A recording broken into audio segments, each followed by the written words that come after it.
મોઢામણામાં કપડા કે દાગીના લઈ જવા નહીં, તમામ આપણાની રીત રિવાજો પ્રમાણે રોકડમાં મોઢામણું કરવું। માત્ર કેટલી વસ્તુ લઈ જવાની રહેશે? સાડી, નાળિયેર અને રૂપિયો, આ ત્રણ જ વસ્તુ સગાઈની અંદર લઈ જવાની રહેશે।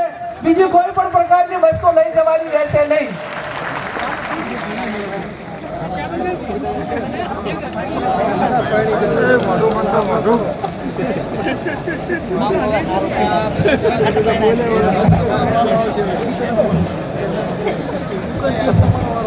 મુદ્દા નંબર 2, લગ્ન તારીખો નક્કી કરવા બાબત।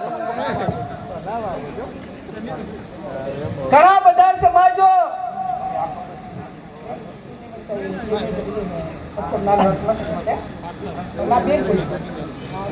લગ્ન તારીખો નક્કી કરવા બાબત તો આખો સમાજ આજે એવું નક્કી કરે છે વગરની ધરતીમાં જગદીશભાઈ ઠાકોર સાહેબ કે 12 માસ લગ્નથી આજે પશુપાલન હોય, ખેતીવાડી હોય, ધંધા રોજગાર બધા કુરુંબે જાય છે અને સમય આવ્યો છે કે એક મિનિટ ઉપર દુનિયા ચાલે છે અને આપણને વર્ષોની મહિનાની કિંમત નથી। ત્યારે 2 માસમાં જ સમાજ જ્ઞાનીબેનને વિનંતી કે મુદ્દાનું વાંચન થતું હોય ત્યારે માત્ર મુદ્દાઓ જ વાંચશે, વચ્ચે બીજો વિષય નહીં લે, આપણે જે વાત નક્કી થઈ છે।